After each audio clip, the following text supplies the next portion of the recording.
Je veux céder la parole à Myriam Merad, qui est présidente du conseil scientifique de la FPCNT, qui va nous dire quelques mots.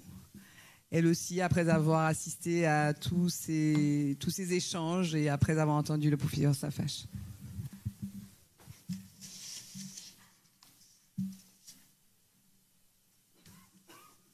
Je vous remercie et je veux commencer par vous dire à quel point j'ai été heureuse d'être parmi vous ces 3 jours. Et j'espère qu'on se reverra très bientôt tous ensemble. Ça a été un moment,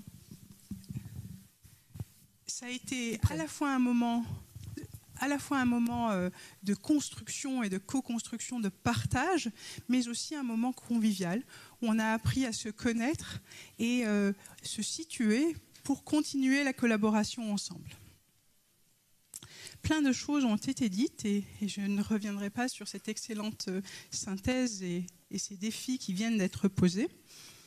Mais revenons un peu à l'histoire. Alors vous savez, la communauté risque, nous qui travaillons dans les domaines des risques, eh bien, cette communauté s'est structurée depuis plusieurs années. Il y a un ouvrage majeur qui a été publié en 1996 par un auteur qui s'appelle Ulrich Beck. Et cet ouvrage, il s'appelle « La société du risque ». Ulrich Beck va publier cet ouvrage à la suite d'un accident qui a touché une bonne partie de nos pays, qui est l'accident de Tchernobyl. Alors que va dire Ulrich Beck? Il observe de manière macro ce qui s'est construit dans la société. Et bien sûr, vous savez que quand on commence à pointer un certain nombre de points, on peut limiter la pensée de l'auteur, mais qu'est-ce qu'on peut retenir des points qu'il met en exergue? Il met en exergue qu'on vit dans une société où on ne croit plus au mythe du progrès comme étant uniquement quelque chose qui fournit du positif. Il dit aussi que cet effondrement vient avec une prise de conscience que ce que l'on fait, ce que l'on produit, cette anthropisation, crée des situations de risque. Et quand il parle de risque, il parle d'externalisation négative. Il dit aussi que ceci va de même et de pair avec une rediscussion du rôle des experts, des élus, des décideurs, et un besoin de recomposer nos rôles respectifs, c'est-à-dire ne plus se mettre et n'attendre que de la démocratie représentative. Il invite à quelque chose qui vise à faire remonter aussi, et pas en mettant de côté le représentatif, aussi la démocratie délibérative et participative. Nous sommes plusieurs années depuis la publication de cet ouvrage et vous voyez que c'est un ouvrage qui est toujours d'actualité. C'est un ouvrage qui est d'actualité, mais revenons à une autre date qui est assez fondamentale et qui pointe quasiment aussi ce que vous avez tous partagé. En 1998 était promulguée la Convention d'Aarhus. Alors cette Convention d'Aarhus, qu'est-ce qu'elle dit? Elle dit qu'elle insiste sur le besoin d'informer et d'impliquer les populations lorsqu'il s'agit de problématiques d'environnement. Alors le terme environnement, il est au sens large. Et d'impliquer les populations et de les informer dans les prises de décision. Vous voyez, on est revenu sur quelque chose, et c'est assez normal, qu'il y a un besoin de le faire. Où en sommes-nous actuellement à la suite de tout ça? On est avec une prise de conscience, et on n'est même plus avec une prise de conscience que le changement climatique ou le dérèglement climatique nous amène à repenser nos modèles. Une prise de conscience de cette montée du systémique. Alors, petit aparté, le systémique, il a toujours existé. Ces risques systémiques, ils ont toujours été là. Par contre, les effets et les interdépendances s'accélèrent. Et donc, vous voyez, ça devient de plus en plus visible. Il y a une accélération du nombre d'événements, et ce nombre d'événements qui était conçu comme rares et extrêmes, vous voyez, redeviennent quelque chose qui rentre dans la banalité du monde. C'est-à-dire qu'on est de plus en plus soumis à de l'extrême, et ce qui était rare devient presque banal. Banal qui fait que, comme c'est devenu quotidien, alors ça érode nos capacités économiques de rebond. Ça veut dire qu'on ne peut plus penser à la seule ressource économique comme seul moyen de lutter ou de se préparer à ces événements ou de les absorber. Il montre aussi que, en fait, toutes ces crises viennent en écho avec des crises structurelles. Ces crises économiques, cette crise des sociétés, hein, c'est la montée, un paradoxe entre la montée de l'individualisme, mais en même temps un besoin de collectif. Et donc, concrètement, à la suite de tout ça, qu'est-ce que l'on pourrait faire?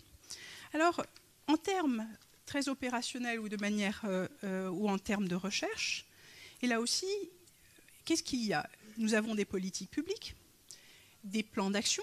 Ces politiques publiques et ces plans d'action ont été conçus par silos pour un certain nombre d'aléas, pour un certain nombre de territoires. Et comme vous le signaliez tous, eh bien, en fait, ils ont des conditions limites de pertinence. Qu'est-ce que ça veut dire? Ça veut dire qu'ils ne valent que dans le cadre dans lequel ils ont été conçus. Alors, il ne faut pas jeter toute cette politique publique ni jeter ces plans d'action, mais repenser à les corréler de manière à faire face à ces enjeux de systématisation et d'interconnexion des systèmes.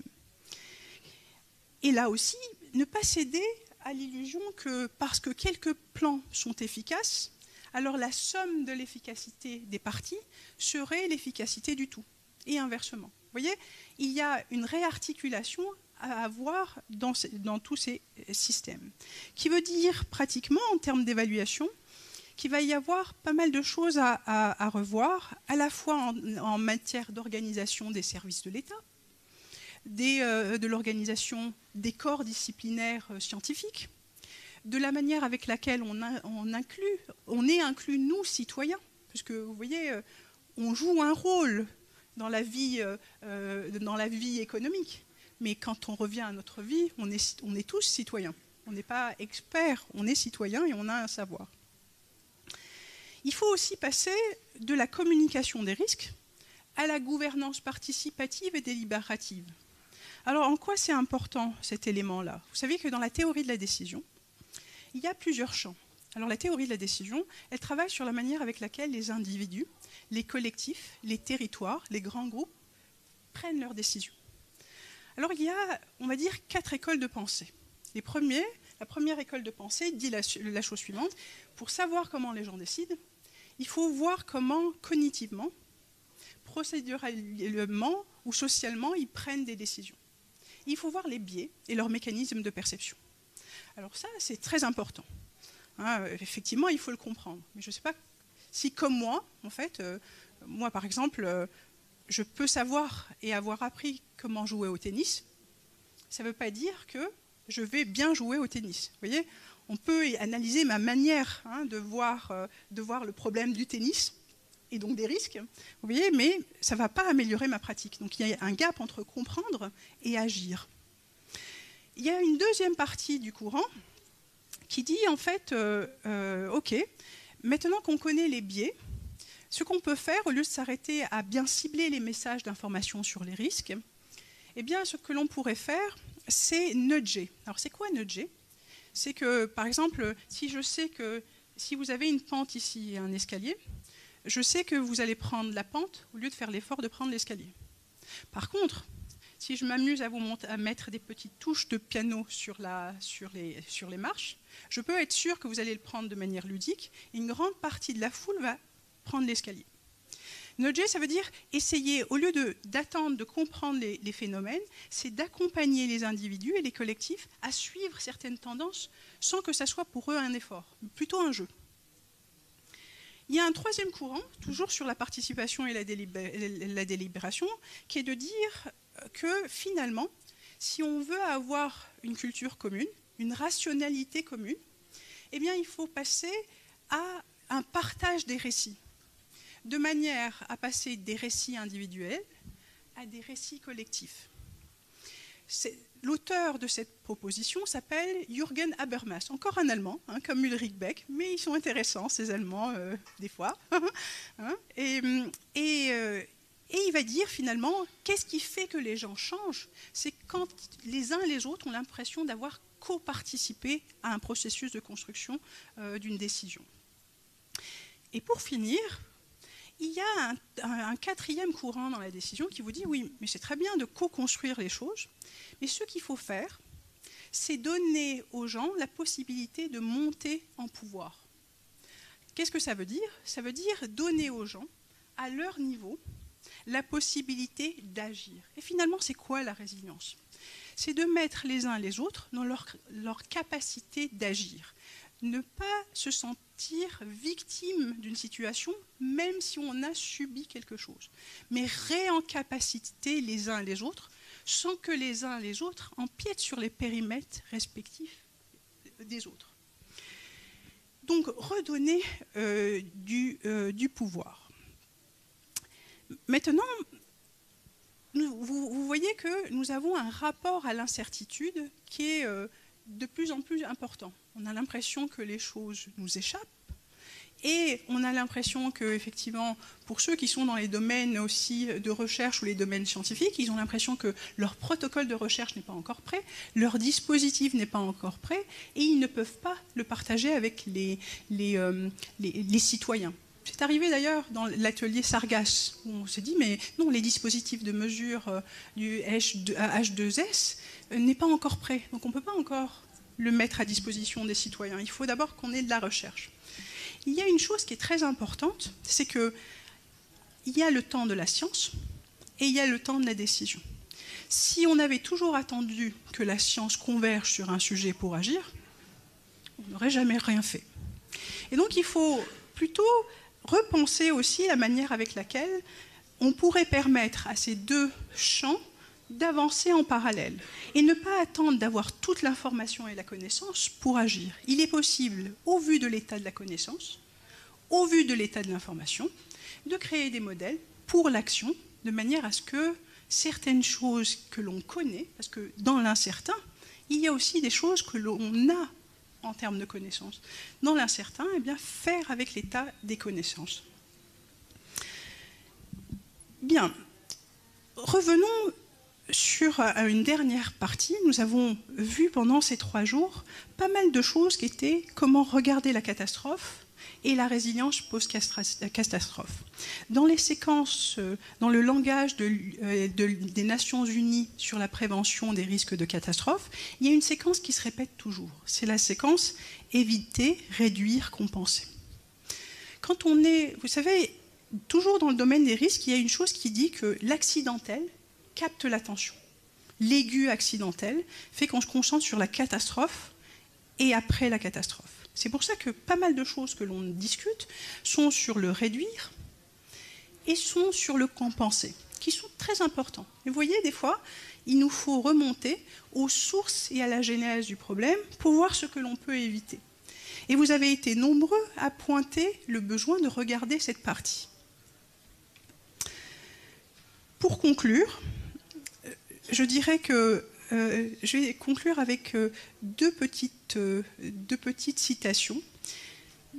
Une citation d'Eri De Luca, qui est dans une pièce de théâtre que je vous recommande, qui s'intitule « Une fois, un jour ». Et il va dire la chose suivante. Il va dire que « mais le possible n'est que la frontière mouvante de ce que l'on est prêt à accepter ». Vous voyez, il y a 2 choses extrêmement importantes ici. Le possible comme étant l'extrême, l'événement extrême. Et vous voyez qu'il y a une co-construction de ce qui est possible. Mais le possible aussi dans nos capacités individuelles à accepter les parts de savoir que l'on a et à accepter que l'on puisse agir à notre petit niveau. Et je rajouterai une deuxième chose. Rappelons-nous à chaque fois qu'il faut être sérieux sans se prendre au sérieux. Qu'est-ce que ça veut dire être sérieux sans se prendre au sérieux? Nous avons tous un savoir à partager, nous avons tous un rôle à jouer, mais si on se prend trop au sérieux, alors les savoirs deviennent des religions et elles ne sont plus discutables et il est difficile d'articuler nos savoirs et de rentrer en discussion avec les autres. Je vous remercie. Merci beaucoup, Myriam Myriad. C'est un plaisir de vous écouter, vraiment en complémentarité de Pascal Safache. Merci beaucoup.